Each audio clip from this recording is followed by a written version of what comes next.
आप सभी का करंट सीरीज़ के सेकंड लेक्चर में स्वागत है।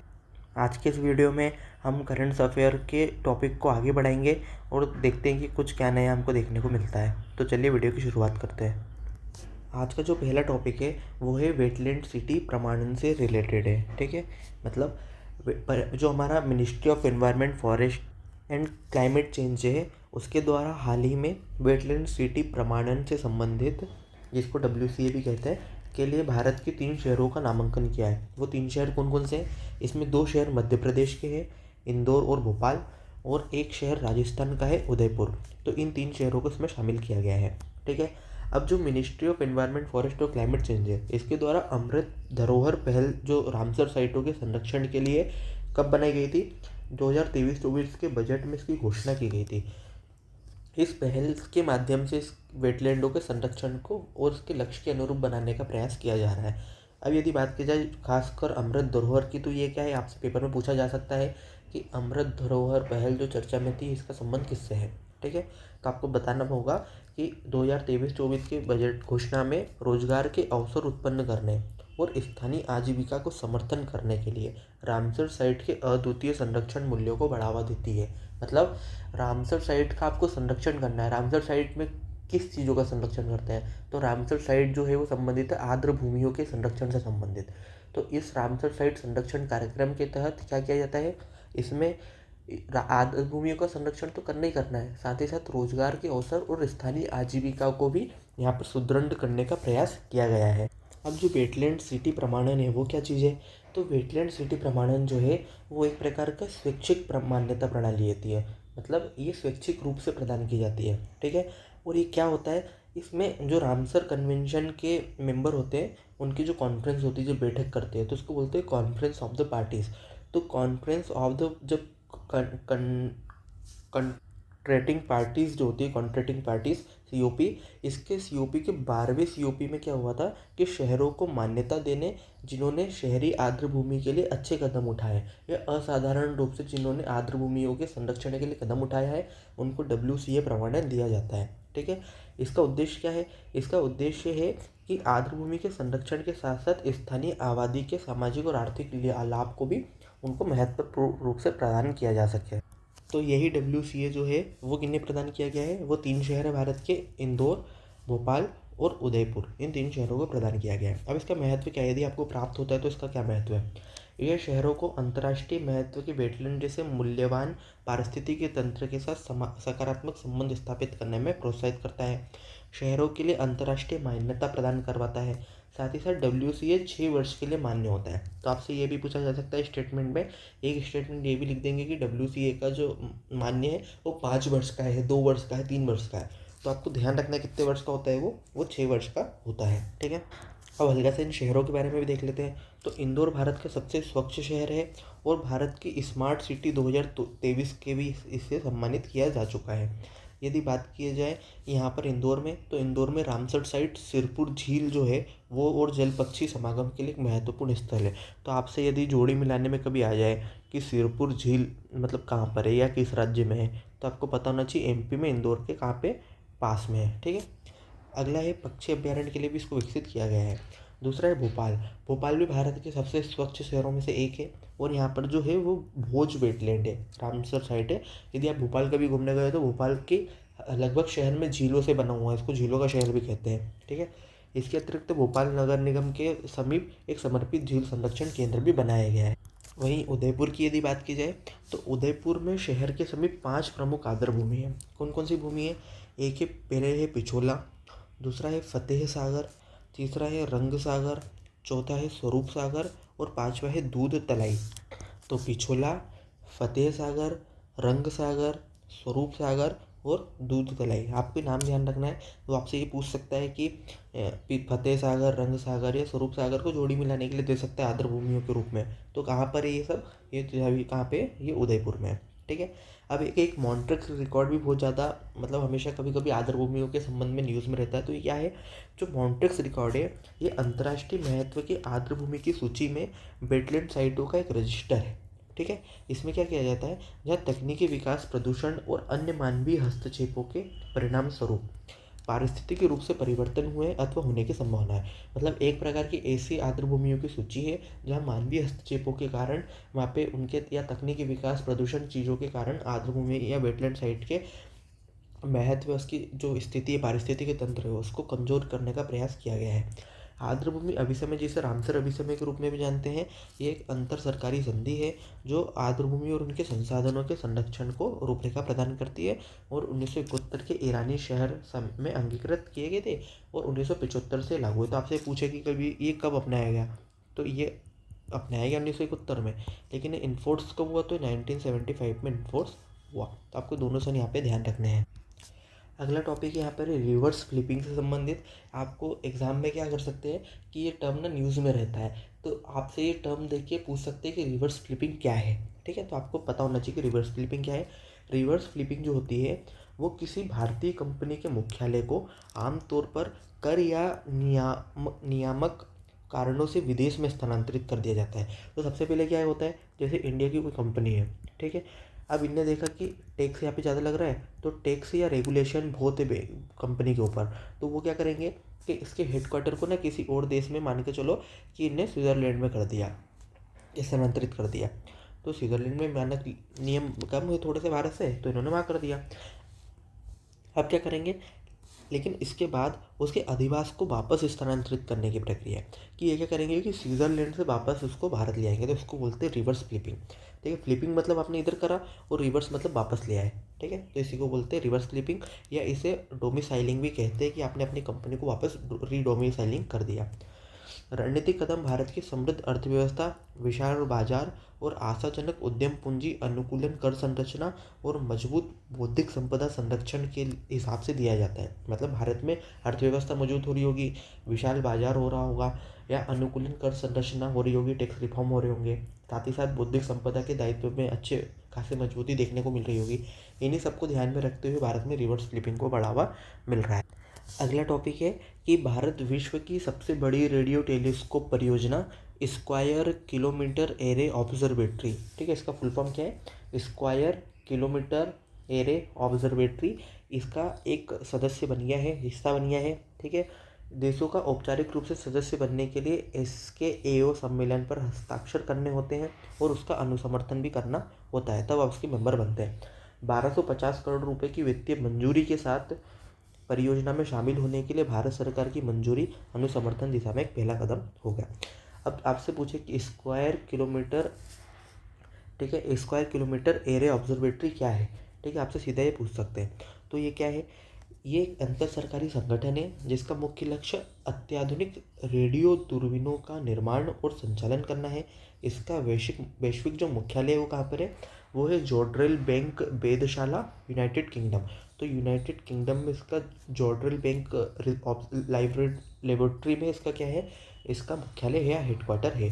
तो आपको पता होना चाहिए कि स्क्वायर किलोमीटर एरे ऑब्जर्वेटरी किससे रिलेटेड है, तो वो रेडियो दूरबीनों के निर्माण और उनके संचालन से संबंधित। लेकिन आपको ये चीज़ ध्यान रखना है कि इसमें केवल एक दूरबीन वगैरह नहीं होती, क्योंकि बहुत बड़ा है ये। ठीक है, इसमें हज़ारों एंटेना की श्रृंखला शामिल होती है, जिसको दक्षिण अफ्रीका और ऑस्ट्रेलिया के रिमोट रेडियो क्वार्टर्स स्थानों पर लगा दिया जाता है, जो खगोलीय घटनाओं का निरीक्षण करती है और उनका अध्ययन करने के लिए एक बड़ी इकाई के रूप में कार्य करती है। ठीक है, अब जो स्क्वायर किलोमीटर एरे ऑब्जर्वेटरी है, इसका एक और उद्देश्य क्या है, इसका एक और उद्देश्य गुरुत्वाकर्षण तरंगों का अध्ययन करना भी शामिल है।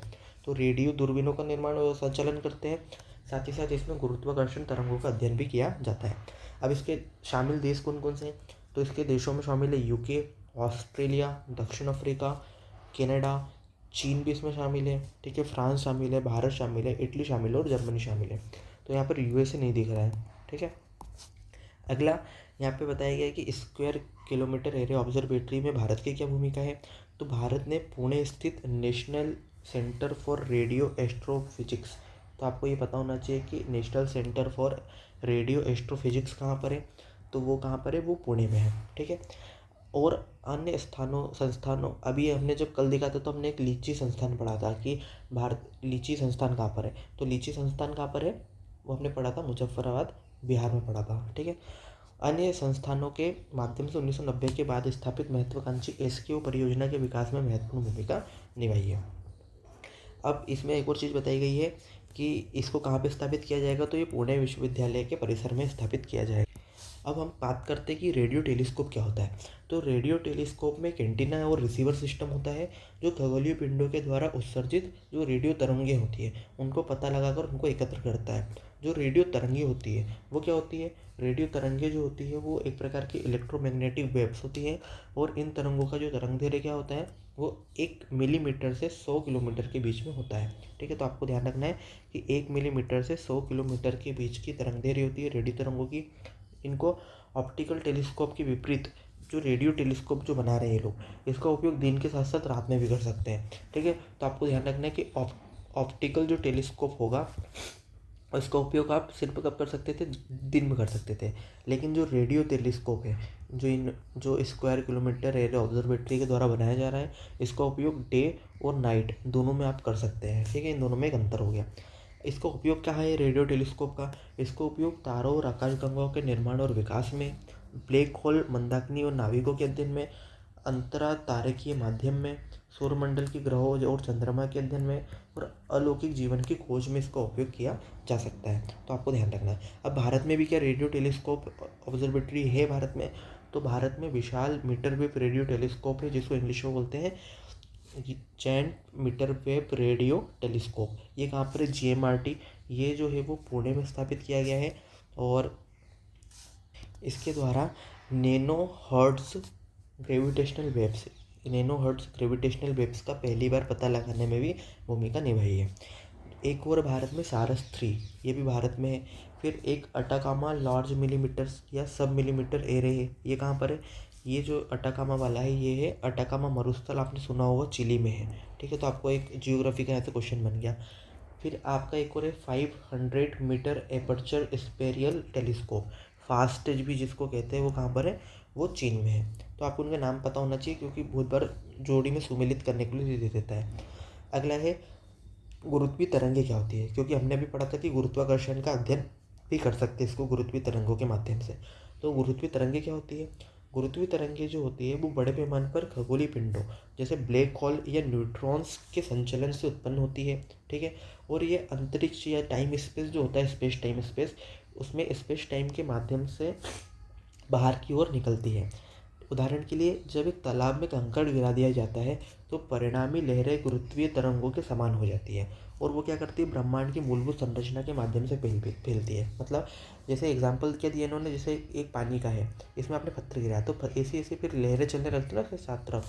तो उसी प्रकार क्या होता है कि जब ब्लैक होल या न्यूट्रॉन तारों का संचलन होता है तो वहाँ पे भी ग्रेविटेशनल वेव्स इसी प्रकार उत्पन्न होती है।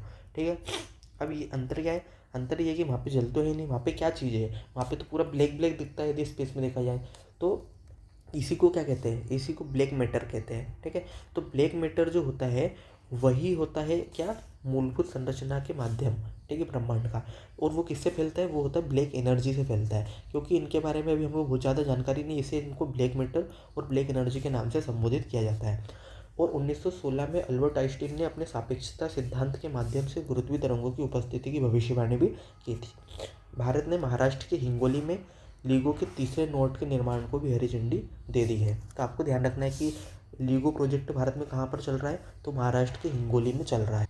तो एक क्वेश्चन यहाँ पे यूपीएससी में पूछा जा चुका है पहले, तो वो हो सकता है यूपीपीसीएस में इस प्रकार का रिपीट कर दे कि रेडियो तरंगे चुंबकीय क्षेत्र में मुड़ जाती है, पहला। तो ये कथन तो बिल्कुल सही भी हमने देखा था। और रेडियो तरंगे प्रकृति में विद्युत चुंबकीय होती है, ये भी हमने देख लिया है। तो दोनों कथन सही है, और विद्युत चुंबकीय होने के कारण ही ये क्या होती है, मुड़ जाती है। तो इसकी सही व्याख्या भी ये लोग कर रहे हैं, तो इसका सही जवाब हो जाएगा ऑप्शन नंबर ए। अगला टॉपिक है पूर्वोत्तर अफ्रीकी चीता। अरब देशों ने शावकों के अवैध व्यापार के कारण पूर्वोत्तर अफ्रीकी चीता को आनुवंशिक विविधता गिरावट का सामना करना पड़ रहा है। अब सबसे पहले हम क्या करते हैं कि सबसे पहले पूर्वोत्तर अफ्रीकी चीते के बारे में मुख्य तथ्य जुटा लेते हैं। तो इसको एसिनोनिक्स जुबिटस सोमेरिंग के नाम से भी जाना जाता है। ठीक है, यह चीता जो होता है वो की एक उप प्रजाति है जिसको 1855 में ऑस्ट्रियाई जीव वैज्ञानिक लियोपोल्ड फिटरजिंगर के नाम मतलब के द्वारा खोजा गया था। ठीक है, ये जो है वो सूडान के वायुडा रेगिस्तान में इनको देखा गया था, इसलिए इसको सूडान चीते के रूप में भी जाना जाता है। अब यदि इनकी बात की जाए तो ये पूर्वोत्तर अफ्रीका, इथियोपिया और दक्षिण सूडान में पाए जाते हैं। ठीक है, साथ ही साथ एक और चीज़ क्या देखने को मिलती है कि खुले आवासों में रहते हैं जहाँ शिकार प्रचुर मात्रा में इनको मिल सके। ठीक है। अब ये आवास में आमतौर पर विभिन्न प्रकार के पारितंत्र शामिल होते हैं, जैसे सवाना परितंत्र में घास के मैदानों में, अर्धशुष्क स्थान, अक्सर विरल वनस्पति वाले क्षेत्रों में रहते हैं ताकि इनका शिकार करना आसान हो सके। ठीक है। अब इनको खतरा काहे से है, तो लाल जो रेड सी है, रेड सी के पार सऊदी अरब, यूएई और यमन जैसे देश उनकी भारी तस्करी की जा रही है, तो तस्करी की एक समस्या हो गई। दूसरा हो गया, इनके निवास स्थान को नुकसान पहुंचाया जा रहा है। ठीक है। तो आप इस प्रकार से अपने मेंस के नोट भी यहाँ से तैयार कर सकते हैं। अगले देखा जाए तो IUCN की रेड लिस्ट में इनको लुप्तप्राय श्रेणी के अंतर्गत रखा गया। अब यदि चीते को हम अच्छे से समझना चाहें तो चीते, एक होता है एशियाई चीता, ठीक है, इसका वैज्ञानिक नाम है एसिनोनिक्स जुवेटस, और एक होता है अफ्रीकी चीता जिसका नाम क्या अभी हमने देखा था, बेनाटिकस। ठीक है। इनकी विशेषताएं क्या है कि विश्व के सबसे तेज दौड़ने वाले स्तनधारी है, नंबर 1। नंबर 2, चीता अपनी क्षमता के बजाय गति के लिए जाना जाता है, क्योंकि जब ये अपने शिकार के पीछे पीछा करता है तो केवल 200 से 300 मीटर में ये अपनी गति पकड़ लेता है, और ये 1 मिनट से लेकिन कम के लिए होता है, लेकिन बहुत तेज़ी से अपनी गति को पकड़ लेता है। ठीक है। और ये क्या करते हैं, अपने जो प्रतिस्पर्धी जानवर होते हैं जैसे लकड़बग्घा, शेर होता है या तेंदुए होते हैं, तो उनसे सख्ती से प्रतिस्पर्धा से बचने के लिए ये अपना शिकार वगैरह जो है वो दिन में करते हैं। अब यहाँ पे आपको दिख जाएगा एशियाई चीता है और ये अफ्रीका चीता है। अब इनके बीच कुछ अंतर है, जैसे जो अफ्रीकी चीता है वो हल्के भूरे सुनहरे रंग की त्वचा होती है, उसके अंदर सुनहरे और भूरे रंग की त्वचा होती है, जबकि एशियाई चीते से वो मोटी होती है। मतलब जो अफ्रीका चीता है उसकी त्वचा जो होती है वो एशियाई चीते से मोटी होती है। साथ ही साथ जो अफ्रीकी चीती है इनके चेहरों पर धब्बे और रेखाओं की प्रधानता, मतलब इनके चेहरे पे भी होते हैं पर इन पे ज़्यादा होते हैं, पूरे अफ्रीकी महाद्वीप में पाए जाते हैं। ठीक है। और IUCN की रेड लिस्ट में इनको वर्ण लेवल के तहत शामिल किया गया है। जबकि जो एशियाई चीता है वो इनके इनकी तुलना में जो अफ्रीका चीता होता है वो आकार में भी क्या होता है, बड़ा होता है। तो अफ्रीका चीता जो होता है वो आकार में भी बड़ा होता है, और जो एशियाई चीता होता है वो हल्के पीले रंग का पाया जाता है, जबकि अफ्रीका चीता जो है वो भूरे और सुनहरे रंग का होता है। ठीक है। शरीर के नीचे विशेष रूप से पेट पर अधिक बाल होते हैं, किनके, एशियाई चीतों पे पेट के नीचे अधिक बाल होते हैं। जबकि जो अफ्रीकी चीते की बात की जाए तो उसके चेहरे पर अपने धब्बे और रेखाएं होती है, वो अधिक मात्रा में होती है। एशियाई चीता जो होता है वो केवल ईरान में पाया जाता है, अफ्रीका चीता जो है वो पूरे अफ्रीका महाद्वीप में पाया जाता है। ठीक है। और ईरान ने ये बताया है कि उसके पास केवल 12 चीते अभी शेष है। 1952 में भारत ने आधिकारिक रूप से एशियाई चीतों को लुप्त घोषित कर दिया था। ठीक है। और इनको देखा जाए तो IUCN की रेड लिस्ट में ये क्रिटिकल एंडेंजर्ड है, क्योंकि इनकी संख्या बहुत ही कम है। भारत में चीतों का पुनर्वास किया जा रहा है, 8 चीतों को मंगाया गया है। तो आपसे ये पूछ सकते हैं कि किस देश से मंगाया गया था, तो कहाँ से मंगाया गया था, नामीबिया से मंगाया गया था। नामीबिया से मंगाकर कहाँ पे रखा जा रहा है, तो कूनो पालपुर राष्ट्रीय उद्यान में रखा जा रहा है, जो कहाँ पर है, मध्य प्रदेश में है। ठीक है। अगला टॉपिक है कि उत्तर प्रदेश के अयोध्या में राम मंदिर के निर्माण से धार्मिक मूर्तियों, विशेष रूप से भगवान श्री राम की मूर्तियों की मांग में वृद्धि हो गई है। जब राम मंदिर बना तो सीधी सी बात है कि राम जी की मूर्तियाँ वहाँ पे व्यापारी जाएंगे, वो पर्यटक जाएंगे तो वो लेकर आएंगे। तो इसी के कारण मुरादाबाद के पीतल के बर्तन उद्योग के पुनर्स्थापन को प्रोत्साहन मिला है। जो मुरादाबाद है इसकी स्थापना किसके द्वारा की गई थी, इसकी स्थापना मुगल सम्राट शाहजहाँ के बेटे मुराद ने की थी, 1600 ईस्वी में की थी, जिसी के परिणाम स्वरूप इसको मुरादाबाद के नाम से जाना जाता है। मुरादाबाद पीतल सामग्री के लिए प्रसिद्ध है और इसने विश्व भर में हस्तशिल्प उद्योगों में अपनी विशिष्ट पहचान को स्थापित किया है। पीतल के बर्तन अमेरिका, ब्रिटेन, कनाडा, जर्मनी, ठीक है, एशिया, इसीलिए मुरादाबाद को पीतल नगरी के रूप में भी कहा जाता है, क्योंकि ये देश भर में इसका निर्यात किया जाता है।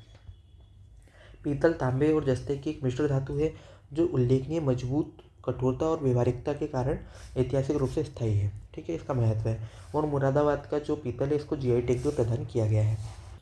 एक टर्म बहुत ज़्यादा न्यूज़ में था, पेंसपर्मिया, हो सकता है पूछ ले, नहीं भी पूछे, लेकिन ऐसे टर्म UPSC के एग्जाम में पूछे जाते हैं, इसीलिए इसको देख लेते हैं। पेंसपर्मिया क्या है। पेंसपर्मिया एक ऐसी परिकल्पना है जिसमें जीवन के ग्रहों के पार घूम सकते हैं। मतलब इसमें क्या है कि सदियों से चिंतन और वैज्ञानिक अनुसंधान का एक प्रकार का विषय रहा है पेंसपर्मिया। पेंसपर्मिया जिसे सबसे पहले ग्रीक दार्शनिक एनाक्सोगोरस ने प्रस्तावित किया था और सुझाव दिया था कि जीवन में ग्रहों के बीच जो सीड्स के रूप में यात्रा करने की क्षमता होती है। ठीक है, जीवन जो होता है वो एक ग्रह से दूसरे ग्रह जीवन के रूप में घूमता है। ठीक है, इसी प्रकार इसमें बताया गया था कि वैज्ञानिक प्रगति के अनुसार सूक्ष्म जीव अंतर्ग्रही उड़ान की कठोर परिस्थितियों का सामना कर सकते हैं और एक नए विश्व तक पहुंचने की संभावनाओं से बच भी सकते हैं। इसमें बेसिकली 3 सिद्धांतों के 3 चरणों की बात की जाती है।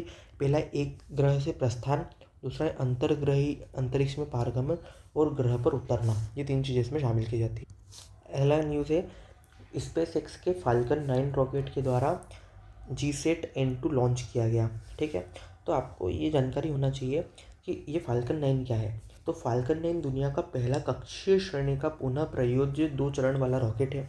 तो इसके कितने चरण है? इसके 2 चरण है। कैसा रॉकेट है? तो ये पुनः प्रयोज्य है, मतलब इसका वापस से उपयोग किया जा सकता है, जिसे पृथ्वी की कक्षा या उसके आगे मानव और पेलोड के सुरक्षित परिवहन के लिए स्पेस एक्स के द्वारा विकसित किया गया है। तो आपको पता होना चाहिए।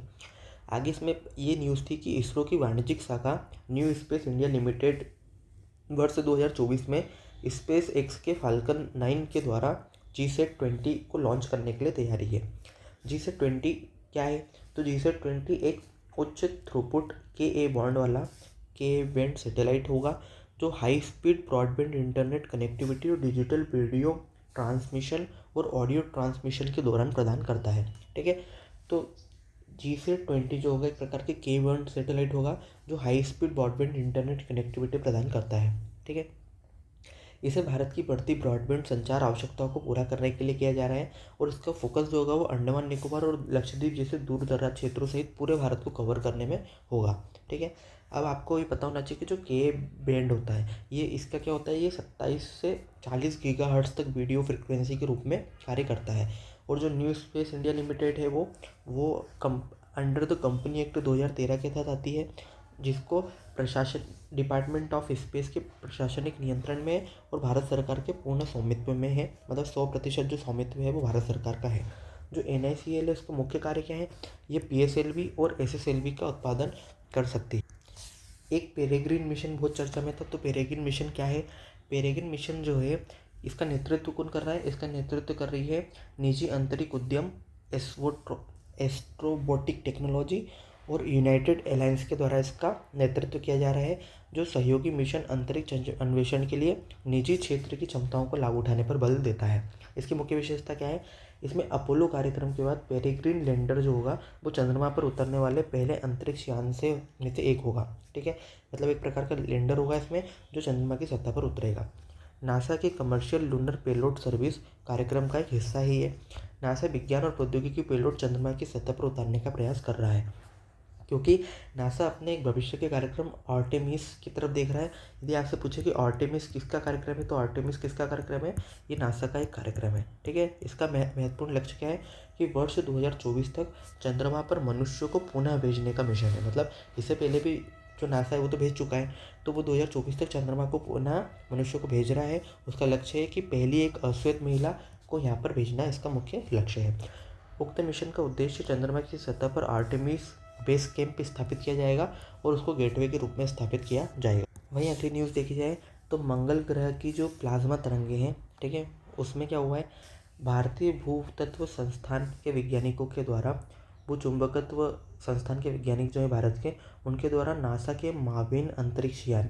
तो आपसे एक तो सिंपल पूछ सकता है कि जो माविन अंतरिक्ष यान है जिसका उपयोग भारत के चुंबक संस्थान के द्वारा किया गया, ये किसका है? तो ये किसका है? ये माविन जो संस्थान, ये आपके नासा का एक संस्थान है, ये अंतरिक्ष यान है, जिसका कब बनाया गया था? जिसको 2013 में बनाया गया था।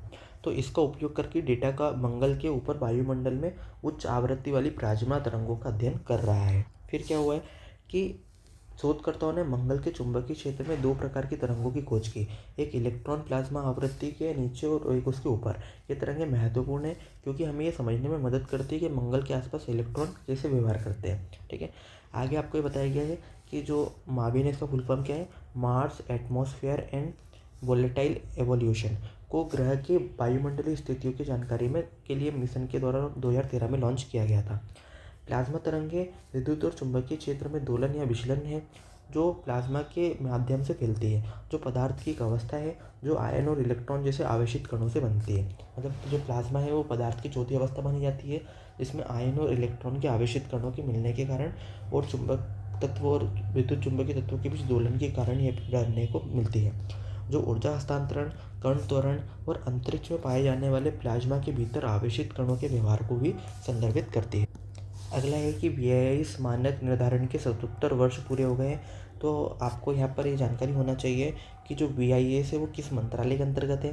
तो ये किस मंत्रालय के अंतर्गत है? ये उपभोक्ता मामले, खाद्य और सार्वजनिक वितरण मंत्रालय के अंतर्गत कार्य करता है। ठीक है। अच्छा, इस ये एक प्रकार का राष्ट्रीय मानक है और ये एक्ट से नियंत्रित होता है, जिसमें BIS एक्ट 2016 शामिल है। इसके मुख्य कार्यों में क्या क्या शामिल है? ये ISI मार्कों को करता है, हॉल मार्किंग करता है और इको मार्किंग भी करता है। इसका हेडक्वार्टर जो है वो नई दिल्ली में है। तो इतनी आपकी जानकारी के लिए काफ़ी रहेगी कि BIS आपको सबसे पहले ध्यान रखना है कि किस मंत्रालय के अंतर्गत है, क्योंकि एग्जाम में सीधा एक स्टेटमेंट ये बनेगा, या आपको सीधा भी पूछ सकते हैं। तो ये उपभोक्ता मामलों के मंत्रालय के अंतर्गत कार्य करता है। अगला प्रश्न है कि राष्ट्रीय पक्षी दिवस कब मनाया जाता है? तो राष्ट्रीय पक्षी दिवस जो है वो 5 जनवरी को मनाया जाता है। और साथ ही साथ एक मनाया जाता है विश्व प्रवासी राष्ट्रीय पक्षी दिवस। तो राष्ट्रीय पक्षी दिवस मनाया जाता है 5 जनवरी को, लेकिन राष्ट्रीय प्रवासी पक्षी दिवस कब मनाया जाता है? वो मनाया जाता है 13 मई को मनाया जाता है। एक और है विश्व टाइपिंग दिवस, ये 8 जनवरी को मनाया जाता है। ठीक है। साथ ही साथ प्रवासी भारतीय दिवस, ये 9 जनवरी को मनाया जाता है, क्योंकि 1915 में इसी दिन महात्मा गांधी जो है वो दक्षिण अफ्रीका से भारत लौटे थे और स्वतंत्रता संग्राम के नेतृत्व में शामिल हुए थे। इसी कारण 9 जनवरी को प्रवासी भारतीय दिवस मनाया जाता है। ठीक है। और ये हर 2 साल में मनाया जाता है। तो 5 जनवरी को राष्ट्रीय पक्षी दिवस, 8 जनवरी को विश्व टाइपिंग दिवस, 9 जनवरी को प्रवासी भारतीय दिवस और 11 मई को प्रवासी पक्षी दिवस मनाया जाता है। अगला टॉपिक है कि 17 से अधिक उत्पादों के लिए GI टैग को हाल ही में दिया गया है। ये जनवरी की न्यूज़ थी। ठीक है। तो 10 जनवरी के आसपास 17 उत्पादों को GI टैग दिया गया था। इसमें उड़ीसा, अरुणाचल प्रदेश, पश्चिम बंगाल, जम्मू कश्मीर के 17 से अधिक उत्पादों को GI टैग प्राप्त हुआ है। यदि बात की जाए उड़ीसा के कौन कौन से उत्पादों को प्राप्त हुआ है, क्योंकि आपसे क्या होता है कि GI टैग में जो क्वेश्चन बनते हैं उसकी सबसे अधिक संभावना होती है कि आपको ना जैसे 4 इधर तरफ और 4 लिस्ट 2 में दे देंगे, और आपसे या तो ये पूछेंगे कि कौन सा सही सुमेलित नहीं है, या फिर आपसे बोलेंगे कि इनको लिस्ट को आपस में मिलाइए, मतलब आपको सुमेलित करना है कि एक का तीसरे नंबर पे, दूसरे पे, चौथे पे कब है। तो वो आपको जानकारी इसीलिए होना चाहिए GI टैगों के बारे में। यदि बात की जाए उड़ीसा के उत्पादों को GI टैग, तो एक वहाँ पे मिला है कपड़ा गड़ा सॉल। ठीक है। कपड़ा गड़ा सॉल कहाँ पर है? तो कपड़ा गड़ा सॉल जो है वो आपको इसलिए ध्यान रहेगा क्योंकि ये PVTG एक जो होती है जनजातियों का ट्राइबल का ग्रुप होता है, पार्टिकुलरली वर्नालेबल ट्राइबल ग्रुप। तो इनके ग्रुप के माध्यम से जो डोंगरिया कोंद जनजाति है, इनकी महिलाओं के द्वारा इनको बनाया जाता है। और ये कहाँ पर है? नियमगिरी पहाड़ियों के आसपास रायगढ़ और कालाहांडी जिलों में इनको मनाया जाता है। तो कपड़ा गड़ा सॉल का संबंध किससे है? कपड़ा गड़ा सॉल का संबंध है डोंगरिया कोंद जनजाति से, जो कहाँ पर है? उड़ीसा में है। आपको ध्यान रहेगा। दूसरा है लंजिया सोरा पेंटिंग। अब लंजिया जो है, लंजिया सोरा, वो भी एक समुदाय है। वो कहाँ का है? ये भी उड़ीसा का और ये भी PVTG के अंतर्गत आता है। तो और ये कहाँ पर है? ये भी रायगढ़ जिले के आसपास है। तो आपको ये दोनों चीज़ों में आपको देखिएगा कपड़ा गड़ा सॉल और लांजिया सोरा पेंटिंग, ये दोनों ही कहाँ पर है? ये उड़ीसा में हो गया। फिर तीसरा आ गया आपका कोरापुट काला जीरा चावल। तो कोरापुट जो है वो भी कहाँ पर है? वो भी आदिवासी क्षेत्र है किसानों का, इसमें 1000 वर्षों से अधिक चावल की किस्म की खेती की जा रही है। तो इसको चावल का राजकुमार भी कहते हैं, काला जीरा चावल, कोरापुट, उड़ीसा। ठीक है। अगला है सिमलीपाल काई चटनी।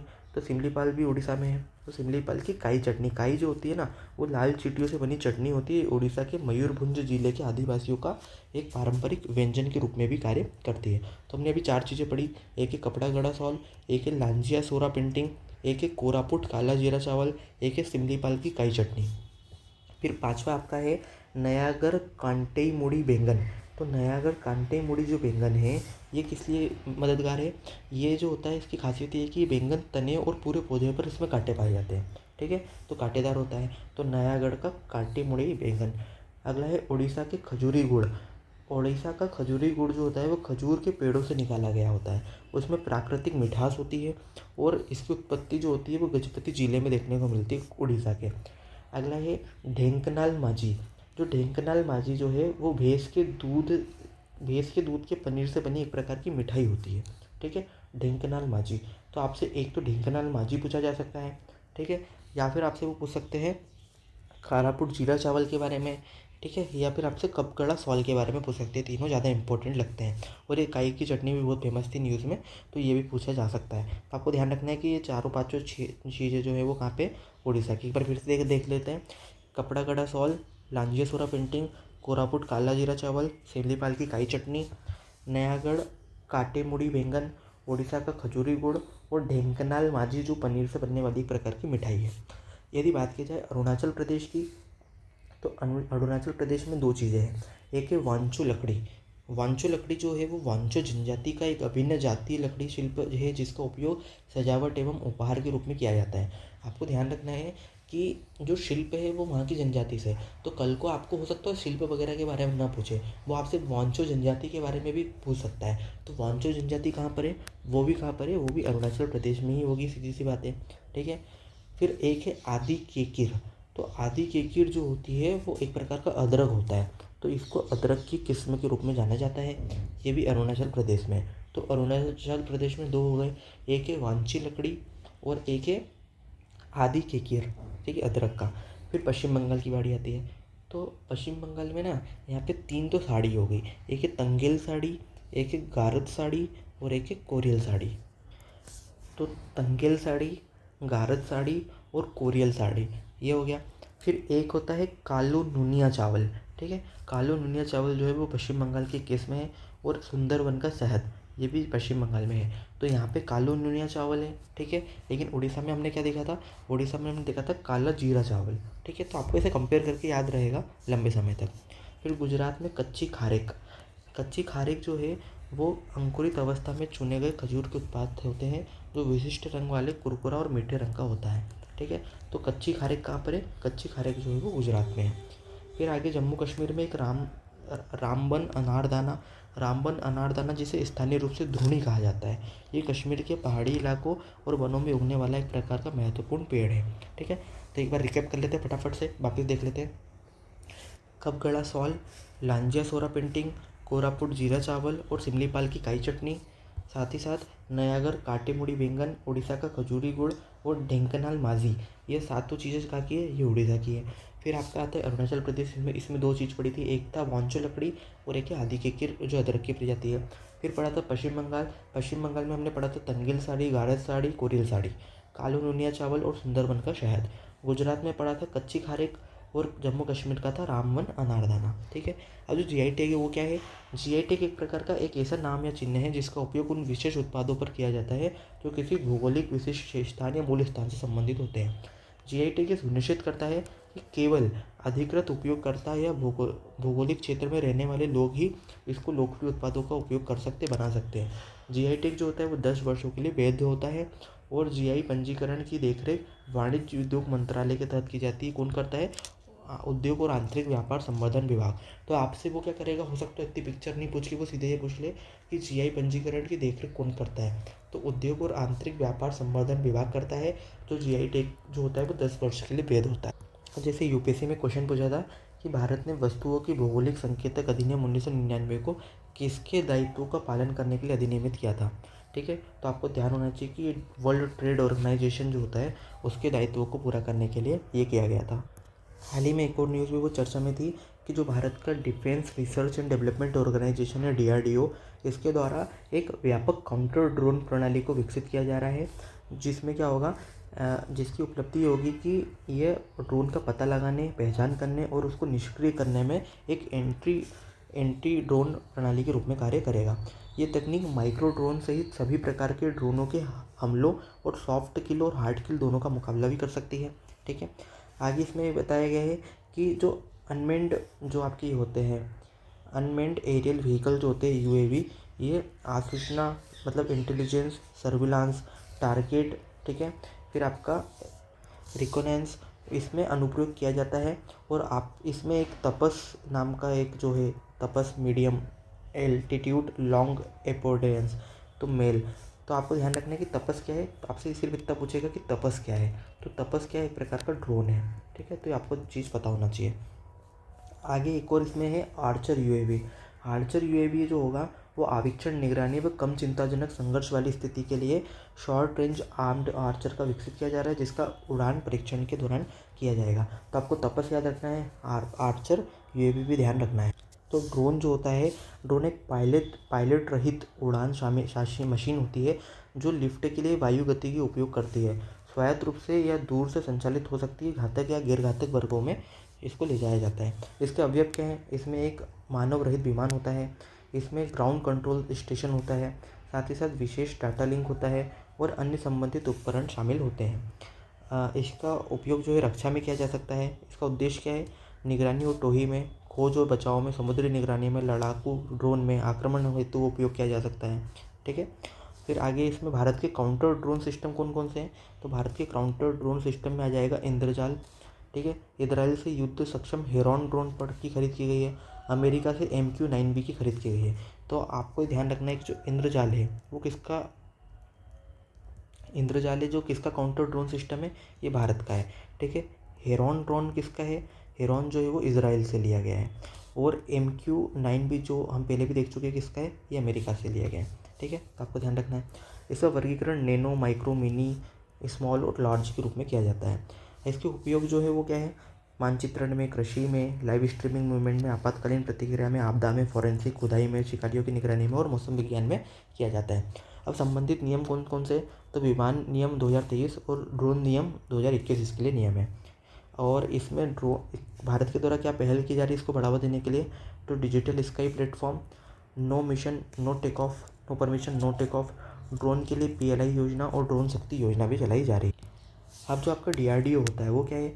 DRDO जो भारत सरकार के रक्षा मंत्रालय के रिसर्च और डिफेंस रिसर्च विंग के रूप में कार्य करता है, जिसका लक्ष्य क्या है? ये अत्याधुनिक रक्षा प्रौद्योगिकी के साथ भारत को सशक्त बनाना और रक्षा प्रौद्योगिकी में आत्मनिर्भरता को हासिल करना है। क्योंकि इसका जो ध्येय वाक्य है वो क्या है? बलस्य मूलम विज्ञानम, मतलब विज्ञान शक्ति का स्रोत है। अब इसकी स्थापना कब हुई थी?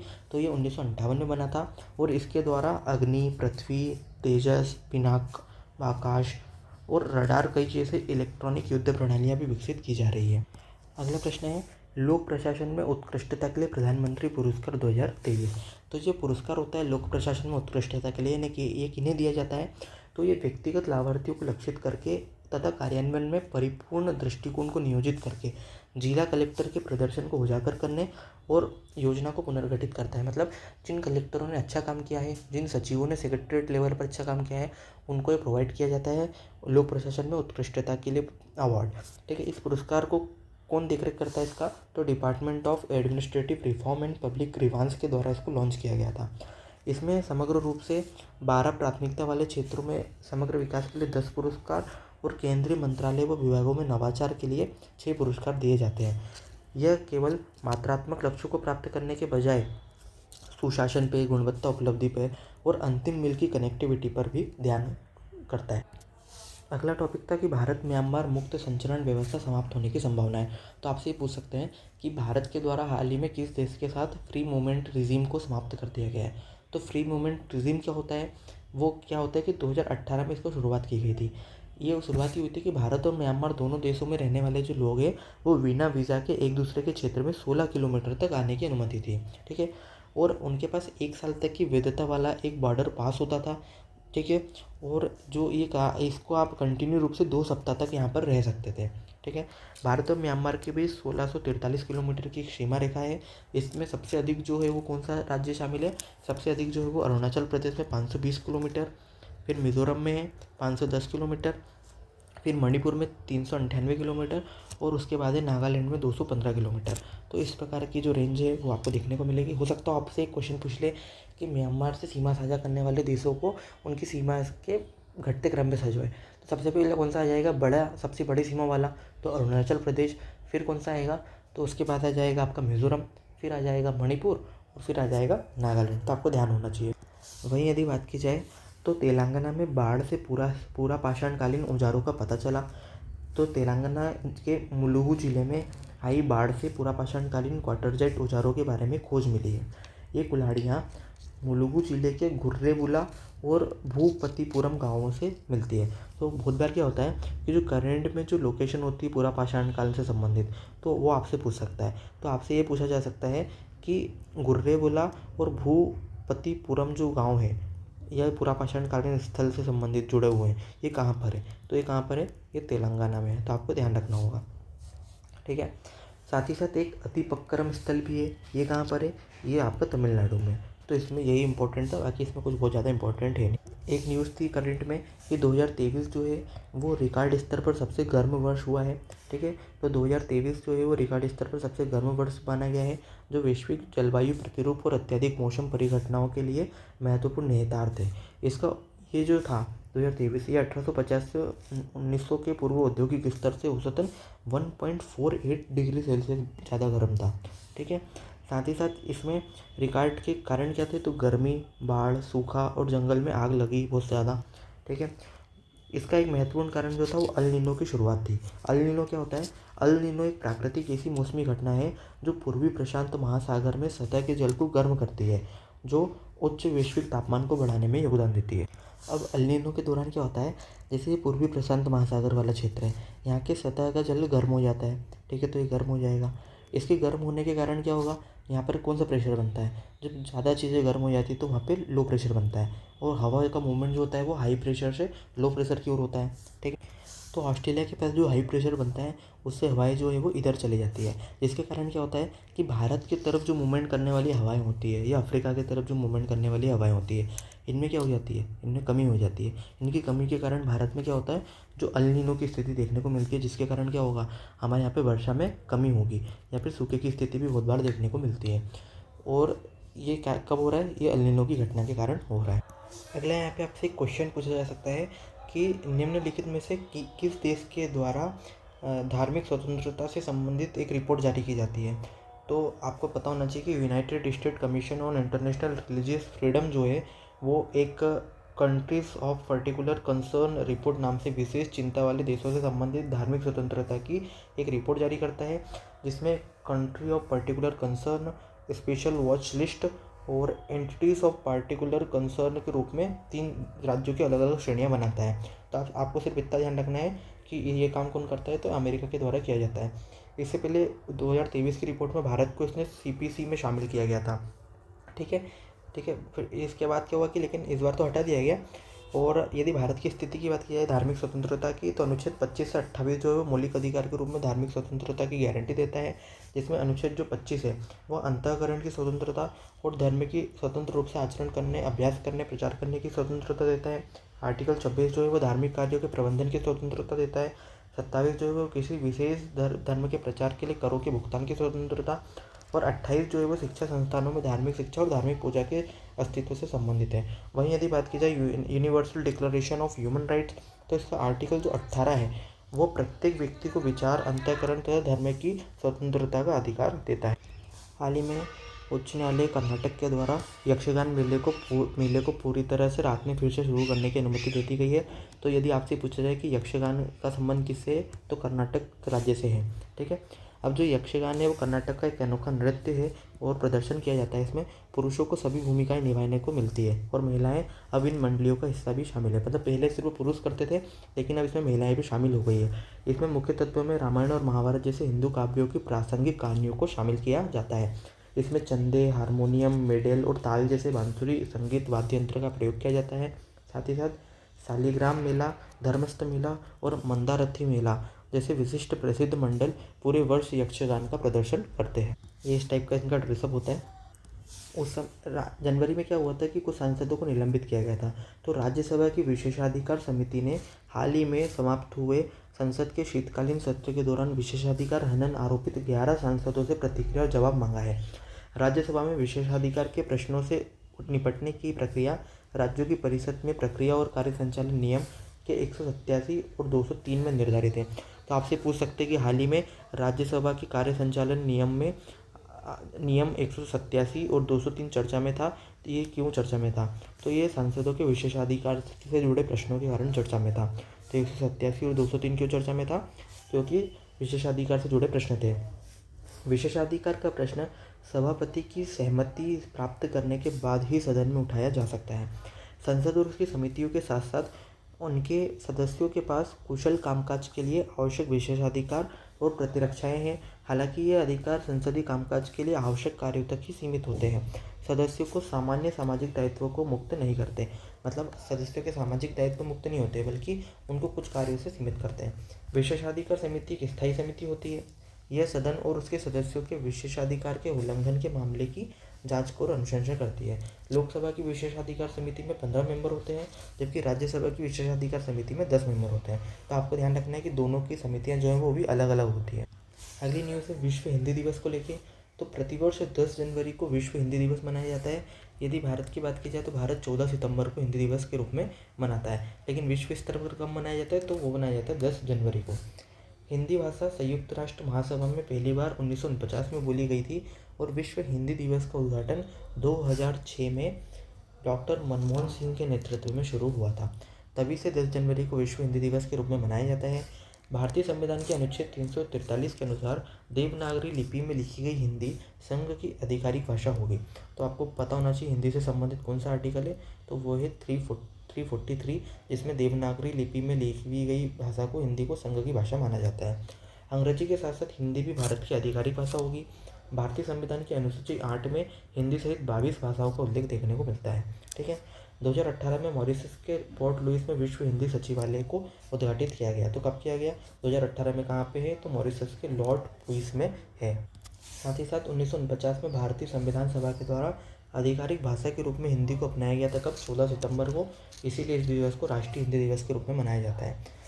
मंदारिनी और अंग्रेजी के बाद हिंदी दुनिया की तीसरी सबसे अधिक बोली जाने वाली भाषा है। अगला इम्पोर्टेंट टॉपिक है, हर साल आपको देखेंगे कि एक क्वेश्चन हर साल गेम से पूछा जाता है और उसमें एक क्वेश्चन इस तरीके का भी होता है जिसमें किसी खिलाड़ी का नाम और उसको किस खेल के लिए दिया गया, मतलब कौन सा खेल खेलता था वो। ठीक है। तो आपको इसमें कुछ खिलाड़ियों के नाम है जो चर्चा में थे और उनका कौन सा खेल है ध्यान रखना है। राष्ट्रपति ने प्रदान किए खेल और साहित्यिक पुरस्कार 2023। ये पुरस्कार का संचालन जो है वो कौन करता है? वो युवा कार्यक्रम और खेल मंत्रालय के द्वारा किया जाता है। इसमें सबसे पहला जो अवार्ड दिया जाता है वो है मेजर ध्यानचंद्र खेल रत्न पुरस्कार। ये खेल के क्षेत्र में दिया जाने वाला सर्वोच्च खेल पुरस्कार है। इसको 1991-92 में स्थापित किया गया था। ठीक है। और ये 4 वर्ष की अवधि में किसी खिलाड़ी के द्वारा किए गए उसके खेल के क्षेत्र में उत्कृष्ट प्रदर्शन के लिए दिया जाता है। तो आपको ध्यान रखना है कि खेल मतलब पुरस्कार क्यों दिया जाता है। तो ये पुरस्कार दिया जाता है 4 वर्ष की अवधि में किसी खेल में उत्कृष्ट प्रदर्शन के लिए दिया जाता है। और साथ ही साथ इस पुरस्कार को प्राप्त करने वाले व्यक्तियों में 2023 में कौन था? तो 2023 के इसके विजेता हैं चिराग शेट्टी और सात्विक साईराज रंकीरेड्डी। ये दोनों ही बैडमिंटन के युगल जोड़े के रूप में खेलते हैं और भारत का प्रतिनिधित्व करते हैं। ठीक है। तो आपको ये चीज़ ध्यान रखना है। तो दूसरा आपके सामने है अर्जुन पुरस्कार। अर्जुन पुरस्कार कब से चालू हुआ? अर्जुन पुरस्कार हुआ 1961 से। एक और बात दोस्तों, आपको यहाँ पे इनके सन भी ध्यान रखना है। बहुत बार क्या होता है, सिमुलेट करने के लिए आपको सीधे सन के रूप में दे सकते हैं, तो ये आपको 91-92 ध्यान रखना है। अर्जुन खेल पुरस्कार जो है 1961 में प्रारंभ हुआ था। यह पुरस्कार क्यों दिया जाता है? तो 4 वर्ष की अवधि में निरंतर उत्कृष्ट प्रदर्शन के लिए। यहाँ दोनों में अंतर है। ये 4 वर्ष में खेल के क्षेत्र में उत्कृष्ट प्रदर्शन के लिए दिया जाता है, जबकि 4 वर्ष की अवधि में निरंतर उत्कृष्ट प्रदर्शन के लिए दिया जाता है। ठीक है। इस पुरस्कार को प्राप्त करने वाली प्रथम महिला पुरस्कार विजेता कौन थी? वो थी हॉकी खिलाड़ी अन्ना लम्सडेन थी। ठीक है। लेकिन वो ठीक है, लेकिन 2023 में आपसे पूछे जाने की संभावना ये है कि ये खिलाड़ी कौन है और उनको किस खेल से संबंधित है। जैसे अदिति गोपीचंद स्वामी। अदिति गोपीचंद स्वामी जो है वो किससे संबंधित है? वो तीरंदाजी से संबंधित है। मोहम्मद शमी ये क्रिकेटर है। और ऐश्वर्य प्रताप सिंह तोमर जो कि शूटिंग से संबंधित है। तो आपको 2 नाम ध्यान रखने हैं, अदिति गोपीचंद स्वामी जो तीरंदाजी से संबंधित है और ऐश्वर्य प्रताप सिंह जो शूटिंग से संबंधित है। ठीक है। फिर द्रोणाचार्य पुरस्कार। द्रोणाचार्य पुरस्कार प्राप्त क्यों दिया जाता है? क्योंकि प्रशिक्षण के क्षेत्र में दिया जाता है। प्रथम महिला पुरस्कार विजेता द्रोणाचार्य कौन है? एक एथलेटिक है कोच रनु कोहली। तो रनु कोहली पहली महिला कोच है जिनको द्रोणाचार्य पुरस्कार प्रदान किया गया था। यदि बात की जाए 2023 में किसे दिया गया, तो ये 2 श्रेणियों में दिया गया है। एक है नियमित श्रेणी में। नियमित श्रेणी में प्राप्त हुआ है ललित कुमार को। ललित कुमार को ये प्राप्त हुआ है कुश्ती के लिए। और एक हुआ है आरबी रमेश को। तो आरबी रमेश को किस लिए प्राप्त हुआ है? ये प्राप्त हुआ है शतरंज के लिए। जबकि आजीवन श्रेणी में जसकीरत सिंह ग्रेवाल को गोल्फ के लिए और भास्करन ई रेड्डी को कबड्डी के लिए प्राप्त हुआ है। फिर अगला आता है मेजर ध्यानचंद्र पुरस्कार। मेजर ध्यानचंद्र पुरस्कार की शुरुआत होती है 2002 में। यह पुरस्कार खेल के क्षेत्र में आजीवन उपलब्धियों के लिए दिया जाता है। तो आपको ध्यान रखना है, मेजर ध्यानचंद्र पुरस्कार आजीवन उपलब्धि के लिए और मेजर ध्यानचंद्र खेल रत्न पुरस्कार जो होता है वो 4 वर्ष की उपलब्धि में के लिए दिया जाता है। 2023 में किस किस को दिया गया है? एक है मंजूषा कंबर। मंजूषा कंबर को बैडमिंटन के लिए प्राप्त हुआ है। एक है विनीत कुमार शर्मा। विनीत कुमार शर्मा को ये प्राप्त हुआ है हॉकी के लिए। और कविता सेल्वराज को कबड्डी के लिए प्राप्त हुआ है। तो आपको दोस्तों इनके खिलाड़ियों के नाम ध्यान रखने हैं, इनका कौन सा खेल था।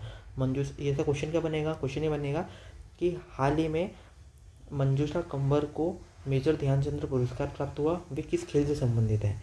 तो आपको ध्यान रखना है बैडमिंटन से संबंधित है। एक तरीका हो सकता है कि एक तरफ मंजूषा कंबर उनके सामने लिख दे कोई और खेल है बैडमिंटन, तो आपको मिलाना है। एक तरफ लिख दे विनीत कुमार शर्मा और एक तरफ लिख दे कुछ और, तो वो किससे संबंधित है? हॉकी से, आपको पता होना चाहिए। कविता सेल्वराज कबड्डी से संबंधित है। तो ये कुल मिला के 10-12 नाम होंगे टोटल, आप इनको याद कर लीजिएगा। एक अगला जो अवार्ड दिया जाता है वो है मौलाना अबुल कलाम आज़ाद ट्रॉफ़ी। यह ट्रॉफ़ी जो है उन शीर्ष प्रदर्शन करने वाले किसी संस्थान या विश्वविद्यालय को दी जाती है जिन्होंने खेल के क्षेत्र में किया है। जैसे 2023 में गुरु नानक देव विश्वविद्यालय अमृतसर को ये पुरस्कार दिया गया था। ठीक है, तो किसको दिया गया 2023 में? गुरु नानक देव विद्यालय अमृतसर। राष्ट्रीय खेल प्रोत्साहन पुरस्कार, इसको जो मौलाना अबुल कलाम आज़ाद ट्रॉफ़ी, इसकी स्थापना 1956-1957 में हुई थी। राष्ट्रीय खेल प्रोत्साहन पुरस्कार 2009 से दिया जा रहा है। ये किसी संगठन या व्यक्ति को दिया जाता है। 2023 में इसको जैन डीम्ड यूनिवर्सिटी दिया गया था। ठीक है, ये ध्यान रखना है। फिर एक होता है तेंजिंग नार्गे राष्ट्रीय साहसिक पुरस्कार। यह माउंट एवरेस्ट के शिखर पर चढ़ने वाले पहले 2 व्यक्ति थे, तेंजिंग नार्गे। तो इनके सम्मान में भूमि, समुद्र और वायु पर साहसिक गतिविधियों के लिए उत्कृष्टता पुरस्कार दिया जाता है, जो 2022 में स्वर्गीय सुश्री संबिता कंसबल को भूमि पर, तुलसी चैतन्य मोतकुरी को जल में और अंशु कुमार तिवारी को वायु के लिए दिया गया था। आपको जो ध्यान रखना है वो ध्यान के रखना है। एक रखना है गुरु नानक देव विश्वविद्यालय अमृतसर, इसको मौलाना अबुल कलाम आज़ाद ट्रॉफी प्राप्त हुई। एक ध्यान रखना है मंजूषा कंवर को बैडमिंटन के क्षेत्र में, विनीत कुमार को हॉकी के क्षेत्र में और कविता सेलराज को कबड्डी के क्षेत्र में प्राप्त हुआ मेजर ध्यानचंद्र पुरस्कार। आपको ध्यान रखना है जसप्रीत सिंह ग्रेवाल को गोल्फ के लिए आजीवन श्रेणी प्राप्त हुआ है और भास्करन ई को कबड्डी के क्षेत्र में आजीवन। और आगे आपको ध्यान रखना है कि जो आपका अर्जुन पुरस्कार है वो किसे प्राप्त हुआ? तो अदिति गोपीचंद स्वामी को तीरंदाजी के क्षेत्र में, मोहम्मद शमी को क्रिकेट के क्षेत्र में और ऐश्वर्य प्रताप सिंह को शूटिंग के क्षेत्र में प्राप्त हुआ। ठीक है, फिर आगे मेजर ध्यानचंद्र खेल रत्न पुरस्कार, ये चिराग शेट्टी और सात्विक साईराज को प्राप्त हुआ है। तो यूपीएससी में से संबंधित एक क्वेश्चन आया था, मेजर ध्यानचंद्र खेल रत्न पुरस्कार, और आपसे बोला था कि कौन से सही सुमेलित थे। किसी खिलाड़ी के द्वारा पिछले 4 वर्ष की अवधि के दौरान शानदार उत्कृष्ट प्रदर्शन के लिए, तो ये सही है। अर्जुन पुरस्कार किसी खिलाड़ी के द्वारा जीवन काल की उपलब्धियों के लिए, नहीं, ये 4 वर्षों तक निरंतर आपने खेल के क्षेत्र में अच्छा कार्य किया है तो उसके लिए दिया जाता है, तो गलत हो गया। द्रोणाचार्य पुरस्कार उस प्रतिष्ठित शिक्षक को सम्मानित करने के लिए जिन्होंने सफलतापूर्वक खिलाड़ियों टीमों को प्रशिक्षित किया, सही है। राष्ट्रीय खेल प्रोत्साहन पुरस्कार खिलाड़ी के द्वारा रिटायर होने के बाद किए गए योगदान और उसकी सराहना के लिए, तो यहाँ भी आपका गलत हो जाएगा। इसका सही जवाब क्या होगा? Option number B. अगली न्यूज़ को देखें तो हाल ही में Padmaja Naidu Himalayan Zoological Park जो पश्चिम बंगाल में स्थित है, इसको कंजर्वेशन ब्रीडिंग प्रोग्राम के तहत वर्ल्ड एसोसिएशन फॉर जू एंड एक्वेरियम के द्वारा अंतर्राष्ट्रीय मान्यता दी गई है। ये मान्यता जो होती है वो वन्यजीव संरक्षण और संकटग्रस्त प्रजातियों के संरक्षण के प्रति चिड़ियाघर के समर्पण को ध्यान में रखकर दी जाती है। तो क्या ध्यान रखना है कि Padmaja Naidu Himalayan Zoological park कहाँ पर है? पश्चिम बंगाल में पहला। दूसरा, इसने क्या कार्य किया? तो इसने हिम तेंदुओं का संरक्षण किया। और क्या होता है, जो क्या मिला इसको? तो वर्ल्ड एसोसिएशन फॉर जू एंड एक्वेरियम के द्वारा कंजर्वेशन ब्रीडिंग प्रोग्राम के तहत इसको मान्यता प्राप्त हुई है। ठीक है, अब यदि बात करें हम वर्ल्ड एसोसिएशन फॉर जू एंड एक्वेरियम के द्वारा, ये क्या है? तो WAZA जो है वो क्षेत्रीय संघों, राष्ट्रीय संघों और चिड़ियाघर एक्वेरियम का एक वैश्विक गठबंधन है जो विश्व भर में जीव जंतु और उनके आवासों की देखभाल और संरक्षण के लिए समर्पित है। ठीक है, इसकी सदस्यता में विश्व भर के लगभग 400 अग्रणी संस्थान और संगठन शामिल हैं। दार्जिलिंग चिड़ियाघर में भी हिम तेंदुओं के संरक्षण के प्रयास क्या किए गए हैं? भारत में एकमात्र दार्जिलिंग चिड़ियाघर में हिम तेंदुओं के संरक्षण का प्रजनन कार्यक्रम शामिल हो रहा है। तो आपसे पूछ सकते हैं कि निम्नलिखित में से कौन सा एकमात्र ऐसा चिड़ियाघर है जिसमें हिम तेंदुओं के प्रजनन के लिए संरक्षण कार्यक्रम चलाया जा रहा है? तो कौन सा आ जाएगा? दार्जिलिंग। अगला है हिम तेंदुओं के अलावा इसमें रेड पांडा, पहाड़ी ओरल, तीतर के संरक्षण कार्यक्रम भी शामिल हैं। दार्जिलिंग चिड़ियाघर भारत का सबसे ऊंचाई पर स्थित सबसे बड़ा चिड़ियाघर है। अब इनके संरक्षण के प्रजनन के कार्यक्रम क्या क्या हैं? पहला, गैर स्थानिक संरक्षण कार्यक्रम की शुरुआत 1986 में हिम तेंदुओं के प्रजनन कार्यक्रम के रूप में की गई थी। दार्जिलिंग में चिड़ियाघर में CBC के रूप में वर्ष 1989 में हिम तेंदुओं का पहला जन्म दर्ज किया गया और वर्तमान में चिड़ियाघर में CBC के तहत 77 हिम तेंदुओं का जन्म हो चुका है। हिम तेंदुओं के प्रजनन में चिड़ियाघरों की सफलता का श्रेय नर मादा हिम तेंदुओं की जोड़ी और बाड़ों के भीतर प्राकृतिक वातावरण बनाकर दिया जाता है। ठीक है, इसमें इसी प्रकार की जानकारी। तो आपको क्या करना है कि आप इसका उपयोग ना आपकी केस स्टडी में कर सकते हैं या कोई आंसर के रेफरेंस में कर सकते हैं दार्जिलिंग चिड़ियाघर का, क्योंकि इसकी सफलता रेट कितनी अच्छी है। अब यदि हम हिम तेंदुए की बातचीत करें तो इसको घोस्ट ऑफ द माउंटेन या पहाड़ों का भूत भी कहा जाता है। ठीक है, क्यों कहते हैं इसको पहाड़ों का भूत? क्योंकि ये मध्य और दक्षिण एशिया के पर्वतीय क्षेत्र में, ठीक है, इसका हम देख चुके हैं, पहले भी ये हमने देख चुके हैं पिछले बिग लेक्चर में, जिसमें 12 देश शामिल हैं। कौन कौन से देश शामिल हैं? तो आपको एक क्रम बताया गया था कि सबसे पहले आप रशिया याद रखिए, रशिया के बाद मंगोलिया, मंगोलिया के बाद चाइना, चाइना के बाद कजाकिस्तान, कजाकिस्तान के बाद किर्गिस्तान, किर्गिस्तान के बाद उज्बेकिस्तान, फिर आप याद रखिए तजाकिस्तान, तजाकिस्तान के बाद आपको ध्यान रखना है अफगानिस्तान, अफगानिस्तान के बाद आ जाएगा आपका पाकिस्तान, पाकिस्तान के बाद आएगा भारत, और भारत के साथ ही यहाँ पर कौन सा देश आ जाएगा? नेपाल, और यहाँ पे आ जाएगा आपका भूटान। तो आपको एक क्रम बताया गया था। इस क्रम में क्या होगा कि आपको 12 के देशों के नाम याद रहेंगे। भारत में पश्चिम हिमालय, जम्मू कश्मीर, लद्दाख में पाया जाता है। ठीक है, ये खतरे हैं, इसको संरक्षण के प्रयास किए जा रहे हैं। Global snow leopard ecosystem protection और प्रोजेक्ट स्नो लेपर्ड, या पहले देख चुके हैं हम। इसके प्रमुख स्थान जो है वो हेमिस राष्ट्रीय उद्यान और लद्दाख है। ठीक है, क्यों है? क्योंकि इसको वैश्विक राजधानी भी कहा जाता है हिम तेंदुए की। इसका वल्नरेबल है, ये परिशिष्ट 1 में है और अनुसूची 1 में है, तो आपको ध्यान रखना है। अब जैसे यूपीएससी में क्वेश्चन पूछा जा चुका है 2012 में कि निम्नलिखित में से कौन स्वाभाविक रूप से भारत में पाया जाता है?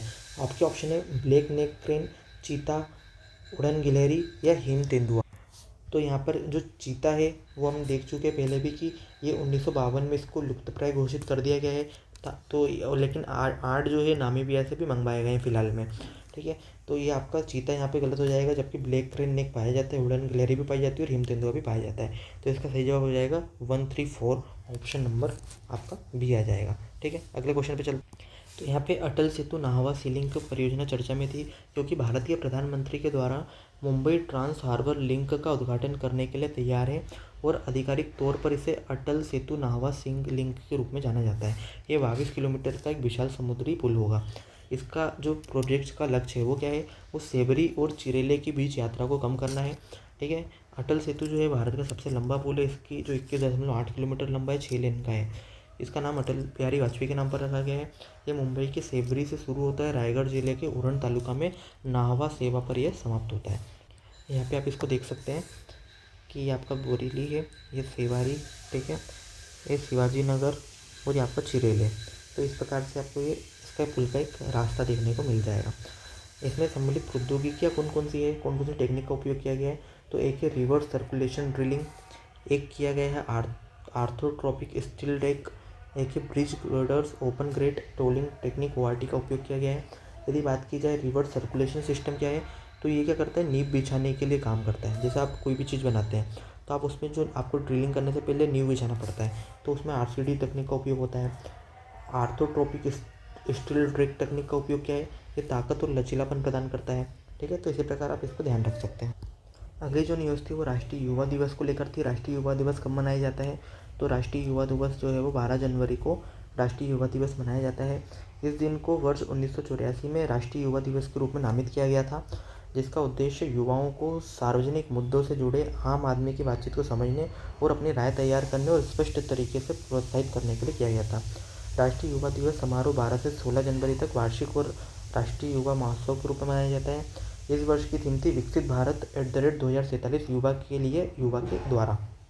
स्वामी विवेकानंद को उन महान भारतीय संतों में के रूप में भी जाना जाता है जिन्होंने हिंदू धर्म का अच्छे से प्रचार किया था अंतर्राष्ट्रीय स्तर पर, इसीलिए ये राष्ट्रीय युवा दिवस के रूप में मनाया जाता है। श्री कृष्ण रामकृष्ण परमहंस के शिष्य के रूप में उन्होंने औपनिवेशिक भारत में राष्ट्रीय एकीकरण पर बल दिया था और उन्होंने हिंदू धर्म को पुनर्स्थापित भी किया था। ठीक है, तो आप जिसे उनका यहाँ पे कोट देख सकते हैं, if you think yourself strong you will be. ठीक है, स्वामी विवेकानंद नेशनल डे के रूप में मनाया जाता है। एक और न्यूज़ चर्चा में थी, यूकेलिप्टस वनों को बचाने के लिए प्राकृतिक रोगजनक कवक का उपयोग किया जा रहा है। बेसिकली क्या है कि एक कवक है, कवक व्यूवेरिया और मेटारिज्म, ये 2 कवकों के नाम हैं, व्यूवेरिया और मेटारिज्म। इन कवकों के द्वारा क्या किया जाएगा? इन कवकों के द्वारा जो यूकेलिप्टस पेड़ है, जो पेड़ होते हैं जिनका उपयोग आप लकड़ी वगैरह पेपर बनाने में करते हैं, तो इसको एक यूकेलिप्टस स्नाउ बीटल करके, ये एक होता है स्नाउ बीटल, ये इसको खा जाता है इनके पेड़ों को, और पेड़ों को क्षतिग्रस्त करता है, नुकसान पहुंचाता है। तो उस नुकसान को कम करने और आपका बेहतर करने के लिए, संतुलित करने के लिए क्या है, उनको मार देना जरूरी है। तो इसके लिए इनकी संख्या पर भी नियंत्रण होगा। तो इसका उपयोग कवक, विवेरिया और मेटारिज्म जो होंगे वो प्राकृतिक आपके कीटनाशक, जैव कीटनाशक के रूप में काम करेंगे और इनकी संख्याओं को नियंत्रित करने के लिए भी उपयोगी होंगे। तो आपको ये चीज़ ध्यान रखना है। अब जैसे यहाँ पर एक क्वेश्चन पूछा गया था यूपीएससी में कि निम्नलिखित जीवों पर विचार करें। एक है एगेरिकस, एक है नॉस्टॉक और एक है स्पाइरोगाइरो। ठीक है, तो आपसे पूछा गया है कि किसका उपयोग कौन सा है जो जैव उर्वरक के रूप में प्रयुक्त हो सकता है। तो आपके ऑप्शन है 1 और 2, 2, 2 और 3 और 3। तो इसका सही जवाब क्या हो जाएगा, इसका उपयोग हो जाएगा नॉस्टॉक। क्योंकि जैव उर्वरक जो होते हैं वो एक ऐसे उत्पाद होते हैं जिनमें वाहक आधारित जीवित सूक्ष्मजीव शामिल होते हैं जो मिट्टी या फसल की उत्पादकता को बढ़ाने के लिए नाइट्रोजन निर्धारण, फास्फोरस घुलनशीलता और पोषक तत्वों के संग्रहण में भी उपयोगी होते हैं। सूक्ष्मजीव के आधार पर जैव उर्वरक को कुछ वर्गों में बांटा जाता है। आपको ये तालिका बिल्कुल याद रखने के लिए है क्योंकि इससे हर साल एक क्वेश्चन आता है आपके पेपर में, किसी भी पेपर में इससे रिलेटेड एक क्वेश्चन आता है। तो यदि बात की जाए सूक्ष्मजीव के आधार पर जैव उर्वरकों की, तो जैव उर्वरक में सबसे पहले आता है जीव वाणिज्य जैव उर्वरक।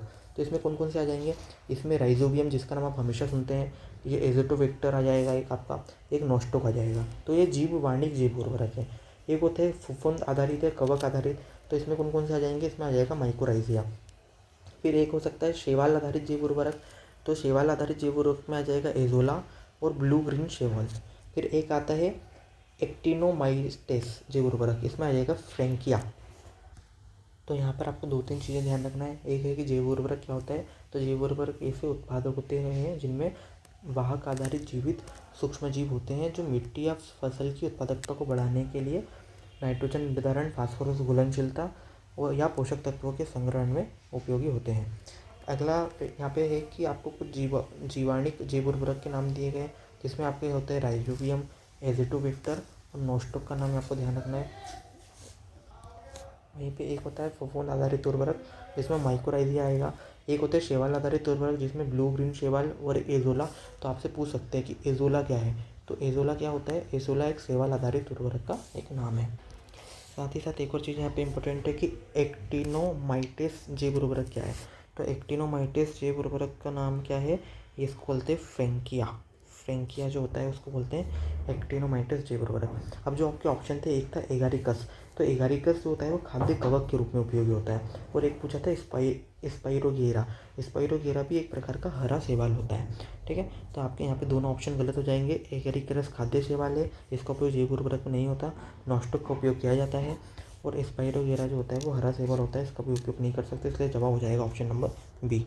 इसी प्रकार आपसे एक और क्वेश्चन पूछा गया था कि लाइकेन जो एक नग्न चट्टान पर पारिस्थितिक अनुक्रम को प्रारंभ करने में सक्षम होता है, वास्तव में किसका सहजीवी होता है। तो जो लाइकेन होता है वो एक अकेला जीव नहीं होता है, बल्कि विभिन्न जीवों जैसे कवक का या साइनोबैक्टीरियम शैवालों के भी सहजीवी संबंध के रूप में पाया जाता है। साइनोबैक्टीरिया को कभी कभी नीला हरा शैवाल भी कहा जाता है, हालांकि वे शैवाल से काफ़ी अलग होते हैं।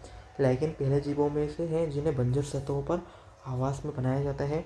इन क्षेत्रों में नमी, वायु में उड़ने वाले कार्बनिक अवसाद को अवशोषित करके पौधों को तैयार किया जाता है। ठीक है, तो आपका यहाँ पे सही जवाब क्या हो जाएगा, आपका सही जवाब हो जाएगा ऑप्शन नंबर बी, शैवाल और कवक के रूप में पाया जाता है। हाल ही में विज्ञान और प्रौद्योगिकी राज्य मंत्री के द्वारा इसरो को उत्कृष्ट उपलब्धि के लिए 2023 के लिए Indian of the year award दिया गया। तो Indian of the year award कौन देता है, तो वो देता है विज्ञान और प्रौद्योगिकी मंत्रालय। किसको दिया गया, इसरो को दिया गया। क्यों दिया गया, क्योंकि चंद्रयान 3 के ऐतिहासिक सॉफ्ट लैंडिंग के लिए ये चीज़ दी गई थी। अगला टॉपिक है आपका गंगीरेड्डू मेलम।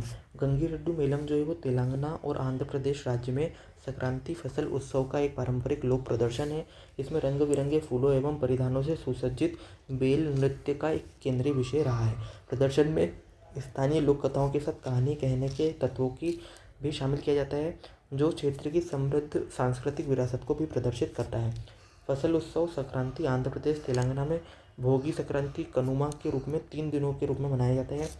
यह संक्रांति सूर्य के मकर राशि से प्रवेश करने से दिन से पहले शीत अयनांत की समाप्ति के रूप में मनाया जाता है। ठीक है, तो सूर्य क्या होता है, मकर जो ये रेखा है इससे विषुवत रेखा और इसको पार करके कर्क रेखा की ओर चलना शुरू कर देता है। अब जो संक्रांति है उसको हमारे राज्यों में किन किन नामों से जाना जाता है, जैसे किचेरी कहते हैं कहाँ पे, उत्तर प्रदेश में इसको किचेरी कहते हैं। यदि बिहार की बात की जाए तो उसे तो मकर संक्रांति कहा जाता है। असम में इसको माघ बिहू के नाम से जाना जाता है, तो ये भी इम्पोर्टेंट हो गया। जम्मू कश्मीर इसको शिशुर संक्रांति के रूप में जाना जाता है, ठीक है। लोहरी या मगही के रूप में जाना जाता है हरियाणा और हिमाचल प्रदेश और पंजाब में। उत्तरायण कहते हैं कहाँ पे, गुजरात और राजस्थान में।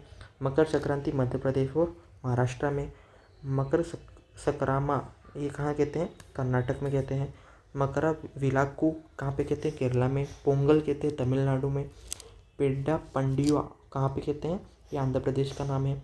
और पौषु संक्रांति कहते हैं कहाँ पे, वेस्ट बंगाल में। तो आपको ये नाम ध्यान रखना है। दोस्तों इस वीडियो में इतना ही, मिलते हैं अगले पार्ट में। और आप सभी से एक रिक्वेस्ट है दोस्तों, यदि हमारा वीडियो अच्छा लग रहा हो, कंटेंट अच्छा लग रहा हो, और यदि आप लोगों को इससे थोड़ा सा भी फ़ायदा हो रहा हो, तो प्लीज़ आप हमें सपोर्ट कीजिए, हमारे चैनल को सब्सक्राइब कीजिए, वीडियो को लाइक कीजिए, शेयर कीजिए अपने दोस्तों को। हमको आपके सपोर्ट की बहुत ज़्यादा ज़रूरत है, ठीक है। आप सभी का धन्यवाद।